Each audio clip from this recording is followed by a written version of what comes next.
Welcome to the third episode of the fifth season of the fourth podcast, where we talk about the effects of alcohol and marijuana on society, more specifically, societal, physical, and personal wellness. Bismillahirrahmanirrahim. I implore each of you to be unyielding and inflexible in your opposition to drugs. Just say no. Just say no! What's so hard about that? What do you think about alcohol? You know, what's your opinion on alcohol? Gross wrong, what you mean? So does that mean like weed is like better than alcohol, or like, you know, what's the like, what is it, like, how many like joints do you have to smoke for it to equal one bottle of alcohol? Like, what's the one bottle of which? I think you gotta. Crazy. The units have to be converted real quick. And then, what's the conversion ratio? I low-key don't know, man. I ain't about that life. But What you a doctor yourself much over? we don't do those calculations. You don't do those calculations in doctor school? No. So going back to alcohol and then going back to marijuana, alcohol for some reason is like an American staple, right? Like, you know, everyone's like, it's the staple of Western culture, I think. Yeah, facts, dude. I mean, like, you gotta crack open a cold one on the weekends. Like, that's the reality, man. Like, I'm in medical school, man. The idea of fun for medical students is like after an exam, they go and get wasted at a bar. Like, hey, let's go. Like, I've gotten invited multiple times, but like, obviously, you know, I ain't about that life. So, alcohol, I think we've mentioned it. The potential for abuse is very high, right? And we know of so many countless individuals that have gone into like accidents, right? Car accidents, driving under the influence. People, as we mentioned previously, there's a bunch of spousal abuse that occurs through, alcohol use.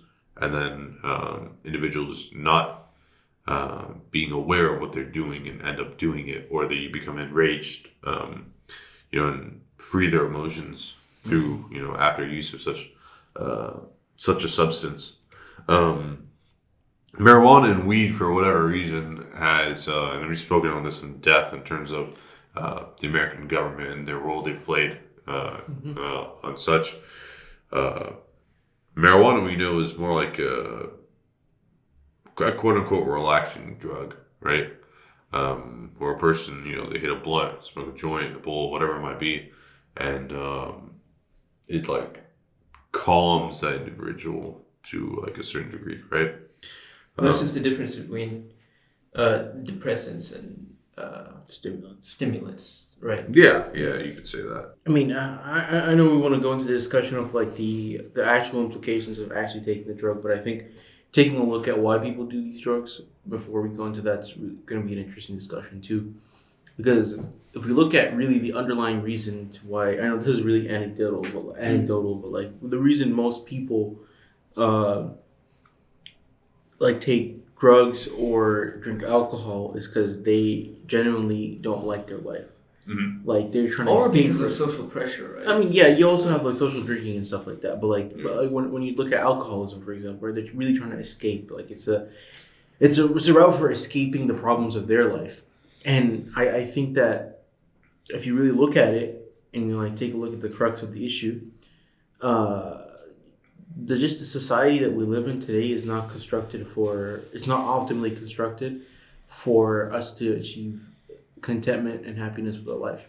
One, because, in Islam, like, we're not supposed to like drink alcohol or consume anything that alters our senses, but that's besides the point, because I'm not any scholar. Like, I'm not trying to make this into a religious discussion, but we have other people for that we'll be interviewing in like future episodes. But when it comes to looking at our society and the way it's built, like people are squeezed and like pushed through like a meat grinder every single day at work, because you have wealthy capitalists at the top trying to exploit their labor as much as they can. And then at the end of the day, you just have this shriveled up person that's going home and just want to like drink and forget their problems at the end of the day. And I know this is really anecdotal, but I know that this is a fact for a lot of Americans that are alcoholics or that are, taking drugs. They do to escape. I mean, frankly, even drugs that I'd say in our generation don't have as much of a negative feel about them. Mm-hmm. Like, that's the same cause that a lot of people have for smoking pot every day, right? you just want to feel better about life, about yourself, and that's a major cause for doing marijuana or drinking alcohol, any sort of drug. To escape reality. To escape reality, yeah. Because it is a bleak reality out here, right? To work 9 to 5, right? Yeah. Grind, as you mentioned. Grind, be underpaid. Especially, because a lot of people aren't even passionate about what they do. Because you can't make, for a lot of people anyway, you have the lucky few, but most people can't make enough money doing what they like. Can't make a living. You can't make a living out of it, yeah. And also because, everyday necessities have been commodified in, where you have to pay for water, pay for food, pay for housing, and, half your check goes on most Americans pay more than 50% of their paycheck on rent. So, when you live in a society like that that's, built to squeeze you from every different angle, it becomes really draining on an individual. And we've talked about, being cognitively aware of others, emotional intelligence, when we talked about it in season 2. And we know, and we've discussed these things in the past, where we recognize the faults of our current system, and to understand how it's built to exploit the people in the working class, right? So I don't know. I think we need to take a look at that a little bit further, because I think at the end of the day, I think that capitalism is what is the root cause of all these problems that we're having, right? Because if you look at opioids, what's the root cause of that? Pharmaceutical companies that are pushing these drugs, that are starting these wars, that are lobbying for these wars. Why? What's their motive at the end of the day? To drive profit. They want to make as much money as they can. Same thing with the crack epidemic. What is the reason why mess around and pull some strings and you do all these different type of things? Is because at the end of the day, if they did not do that, it would hurt their bottom line, which is trying to make as much profit as they can off of these things. So yeah, it's very true. It's just that going back to the culture that we have here in America, right? The society is basically built upon who can do it better, or if someone else has it, I gotta get it too, right? If you got for most Americans, it's new iPhone comes out, bro. Even if their old iPhone works perfectly fine, I just gotta get it, right? I just gotta have it. That's what it is, apparently. And that's just the and especially when they don't even have the money for it. Right? Yeah, and sorry about that. That's what we see in our culture today. Even amongst us, being from the subcontinent, right? It's you gotta. It's so ingrained to the point, and obviously that kind of comes back to the colonized mentality for us being in America as well, right? I know we're speaking about drugs, and this is a slightly tangential point, but the fact that this kid's or this our neighbor's daughter or son is a doctor, so you got to also be a doctor, right? Or he or she is X, Y, and Z, so you also have to be X, Y, and Z. That kind of is still derived from capitalism, as you spoke about, that competitive nature that we got to accumulate this world, and we just got to build and build. So going back to this human psyche and how that affects the human psyche, that leads people to want to seek that route out, right? That escape from reality that we mentioned, and they find it in alcohol, or they found it in weed, or they found it in hallucinogens, or so on and so forth. So it's there's a circle to it, there's a repetitive cycle to it. But yeah, alcohol specifically, as you mentioned, Tallah, is a staple in Western society, even though we recognize the foundation, the foundations here in terms of research recognize that, hey, this is actually a terrible thing. It's actually bad. Car accidents, liver failure, so on and so forth. Issues that are all just derived from alcohol. They're known, you can go and find them, but people, for whatever reason, are so stuck to alcohol just because, it's the American way, or, the Western way. It doesn't make any sense to me. And it doesn't make any sense as to why alcohol is, legal and a drug like marijuana is not. and the repercussions for marijuana are so severe in terms of, jail time that we spoke about previously too. It's why, I think one of the greatest long-term things that you can do to prevent drug abuse and excessive drug use and all that is to improve people's quality of lives, right? To give them a guaranteed, respectable quality of living that they know they have, right? My experience with people, anecdotally, has always been that you find anybody, right? And pretty much everybody is born with a passion or find a passion while young or while growing up. Yeah.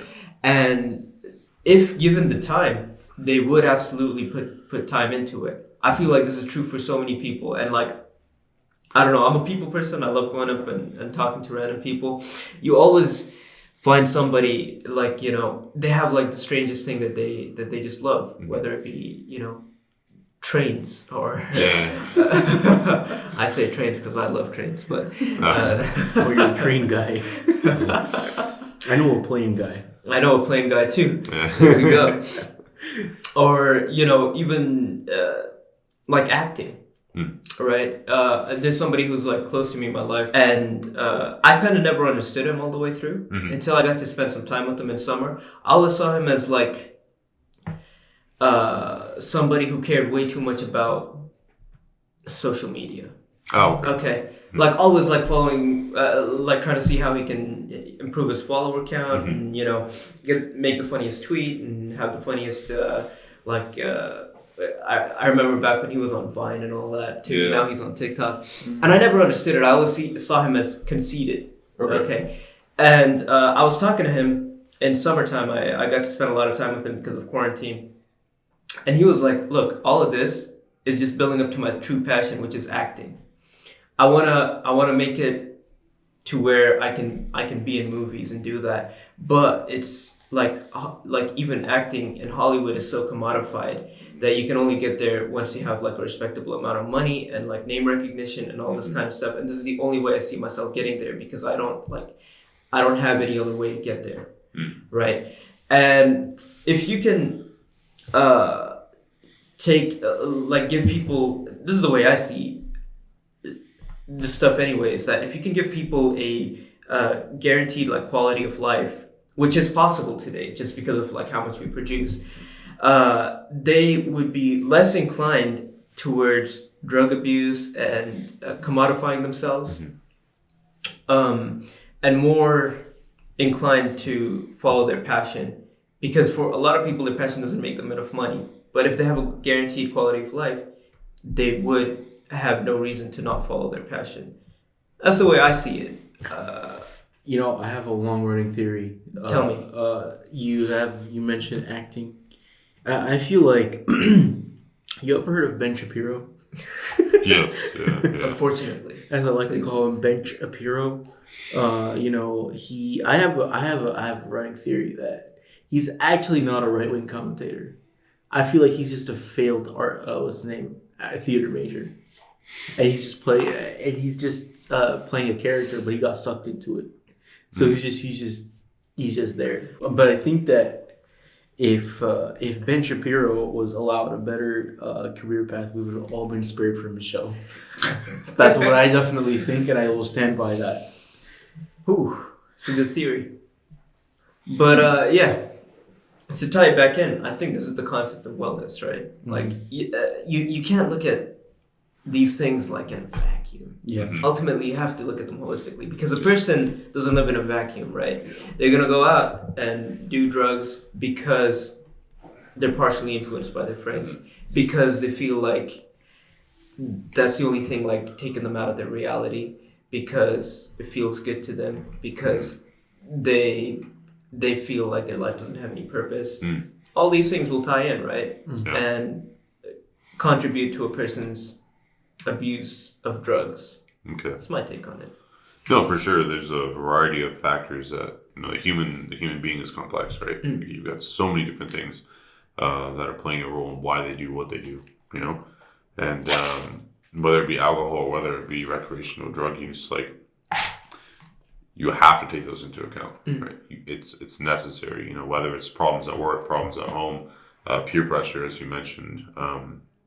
Like everything has to be looked at holistically from a contextual perspective. And the issue becomes, though, is like, it's one thing to utilize these drugs, right? It's another to abuse them, right?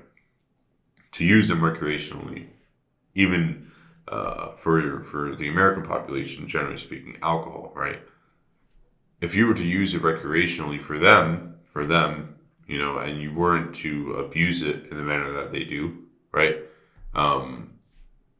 They would deem it as okay, right? Right. They would, right? And I mean, they deem it okay whether or not abuse happens. I would say the same thing would go with marijuana, right? With pot, weed. Like, this is like, if you were to apply those principles with alcohol, why not weed? You know what I'm saying? Sure.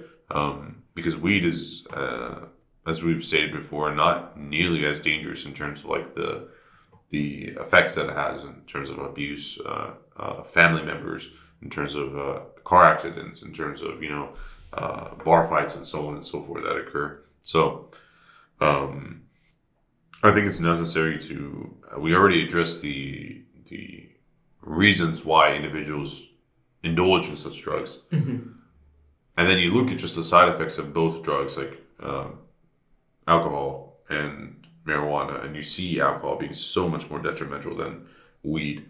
It just kind of makes you wonder, like, why has the system been set up to allow for the prevalence of alcohol and then the harsh repercussions for marijuana and the injustices of it, you know? I mean, there's definitely an answer to that. I'm not as familiar when it comes to the story of prohibition and the way that happened. Yeah. But in terms of like weed and like marijuana, just the same thing. I do know, like, in terms of the way the government set it up, like, the 4-strike rule, right? Or was it 3-strike rule that Bill Clinton set up? Yeah, I think so. Yeah, that was introduced by your president, Joe Biden. Like, okay. Yeah, like, like these guys are. Oh, the guy that just bombed Syria? Yeah, the guy that just bombed. I'm sorry. I meant to say that. Now I know who you're talking about. The guy who still hasn't paid me my $2,000. I'm waiting. Yeah, man. Like this guy, like these people, like Bill Clinton, Joe Biden, Ronald Reagan, Richard Nixon, like these guys were put in positions to where they could enact these laws, so that with the sole purpose and sole intention of what's the word, like keeping black people down, like what's the word for keeping suppression and oppression of black communities. Like, that's the only reason why they did it. You can say this or that, the entire tough on crime, like there was an entire period in the 80s and like the 1990s where black people were basically demonized, man. Like they were called super predators by like Hillary Clinton. They were called so many different things, and there was a point in time where you could not be successful in politics in the United States without talking about being tough on crime. Like, there's an entire generation of this that's not even 20 years ago. The funniest part is that was actually a period of time where crime was on the decline. Yes. Across the United States, for various reasons, including abortion. But we're not going to get into that. I don't want to get like too off the left wing right now, but it's not just black people anymore, right? It's just suppression of the working class and of poor people as much as possible. That's why, there's so much rampant like opioid overprescription, for sure, as we talked about in the last episode. That's why, in my opinion, I mean, that's a big factor of why, first of all, prohibition ended, and then it became like the ruling class used media to propagate the use of alcohol and now other types of drugs as well, right? If you have a drug population that can't rise up, they can't see the inequalities because they're zoned out. They're like in a different world, right? If you have people who are like altering their mentality every single weekend as soon as they get off of work, they're not going to think about why their boss gets paid so much more than them, right? So this is part of the reason, and part of why you see like unjust I don't know how else to put it, but unjust legalization of marijuana that's going on right now, right?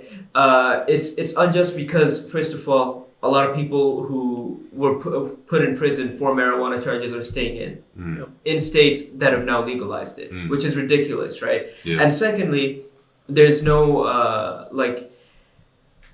most of the benefit is going to the ruling class again, to the upper classes, right? Yeah. Because a lot of states are when they legalize it, their method of like legalization, who can sell it, who can grow it, all that kind of stuff is heavily skewed towards people who already have the capital to do it, instead of people who just, might be able to get in and start like growing it in their garages or something. I actually remember we talked about this in a previous episode. We talked about this in episode 1 a little bit. Yeah, how the people who are incarcerated for it, they can't come out. Sure. And start their own enterprises because they don't have the capital to do so. Right. Because they were in jail. Yeah, exactly. Right? Yeah. Well, you can't start a business because you were in jail. You have a felony. What were you in jail for? Growing marijuana. Does that make you qualified? That's a little bit of cognitive dissonance going on. Either way, the point from all this is that it happened first with alcohol, and now you see it happening in this unjust legalization of marijuana, where it's just being used as another tool to keep people from thinking for themselves, to keep people from getting smart enough to rise up and open the third eye, so to speak, right? Yeah. My third eye is fully open, bro. Yes, I'm working sir. on my fourth. Yes, sir. Yeah, that's all from like a, I don't know, societal wellness kind of point of view. What can you tell us about the physical wellness as a doctor, mashallah? I'm a medical student. Yeah. Same thing. But I let you treat me. No. Right. But speaking in regards to alcohol specifically, and then marijuana, so we'll talk about alcohol first. Alcohol, it's known that, like, for example, you consume the drug. If you overconsume it, the reality is that individuals, you lose the ability to think for yourself. First and foremost, like, you start to lose the ability to control your emotions, to control your actions, slurred speech, so on and so forth. And you start to have effects on not only yourself but the people around you. And not having control of your actions and just losing control leads to, as we know, spousal abuse, family abuse. Alcoholism is a huge, like, it's literally an epidemic in our country. Like, it's a massive issue. And not talked about either. Not really talked about, simply because for a variety of reasons. Like, people are ashamed of it. People are not willing to seek help for it. They don't see it as a problem sometimes. I think that's very common as well. That's true. Oh, I just have a couple. Just had a couple. That's it. I had a couple of drinks. I beat my wife. I beat my kids. Yeah, this is the sad reality that occurs, and also DUIs, car accidents that take place because of it. There's so much detrimental side effects. Not just physically, obviously. If you have too much alcohol for a long period of time, you get cirrhosis, you can get liver failure, Of course. You can, as we mentioned, like the mental side effects, where individuals, they just, consuming too much of it, they basically start to just lose self-control. But yeah, alcoholism is a real issue in America. And although many Americans are unwilling to face it because it's so ingrained in their culture, it needs to be talked about, it needs to be discussed. And the issue currently is speaking about it as though it's an issue, because your everyday American, or even your educated American individuals will say, "Well, you're trying to take my alcohol away." Like prohibition failed. Yeah, they love it so much for whatever reason, and it's the reason being it's easily available, and it it's that escape. It's socially encouraged for a lot of people, and then it's an easy escape. I remember one of my dad's friends when I was little. He was a Muslim, but he would talk about, man, if it wasn't haram, first thing I would do is open like a bar or like a liquor store, because Americans drink when they're sad, they drink when they're happy, they drink to celebrate, they drink to grieve. They drink, to make it through work. a lot of times, that's just the reality. Yeah. And they make it once they get they drink once they get off work. So he used to joke like that, but it's true. It's that, and I think that leads to a total lack of talking about alcoholism. That's true. And then you have on the opposite side of the coin, you have weed that we spoke of, where stimulants in general. Yeah, well, you will to a certain degree feel aloof. You will, to a certain degree not be as active per se. And I don't personally know the research regarding like the physical and biological side effects in terms of like pathologies associated with weed or marijuana. But yeah, I mean, it definitely, at least from the research that I've seen, is not by any means nearly as harmful as the effects of alcohol in the society. So it's just definitely an interesting conversation to have, and to take a step back and to look at the picture holistically and be able to say, hey, wait a minute, like this most definitely looks like a form of unjust values. This looks sus, yeah. Yeah, it looks sus, yeah. Yeah, man, I definitely agree with what you're saying. I think that, weed and alcohol are an escape for many people. And I also know that, as, being Muslims, we obviously personally all don't engage in these activities, and we don't, go around, drinking alcohol and, smoking weed. But I don't know, there's a lot of Muslims that do that, and that's an unfortunate reality. But also, I mean, in our faith, we have different avenues to where we can, we can mitigate and manage these stressors in our life.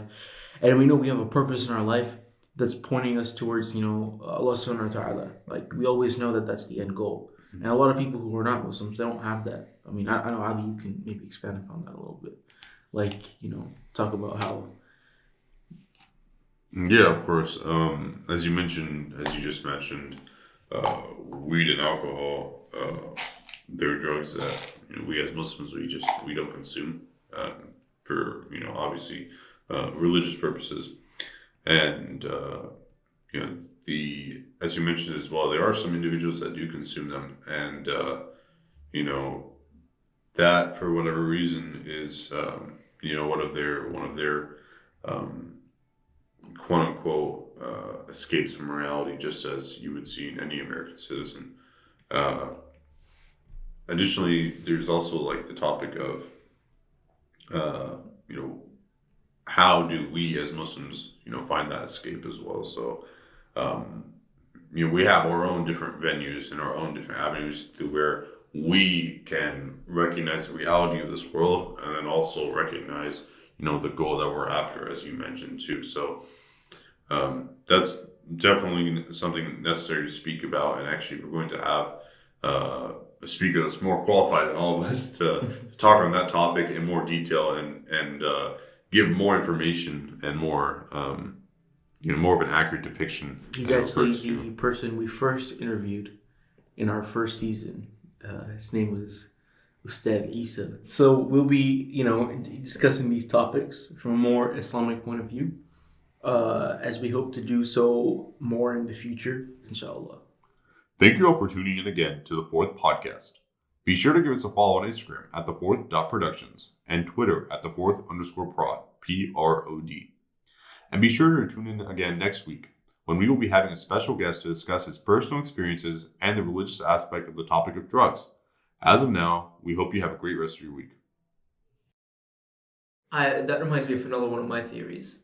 I think Hitler just wanted to be an artist. But he had to make money somehow.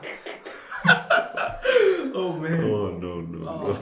Field art meters. It's crazy. No, but that is crazy, right? I mean, I don't know. There's a lot in that story. Obviously, never going to glorify Hitler or, I think we should take that out. Yeah, maybe. What's it called?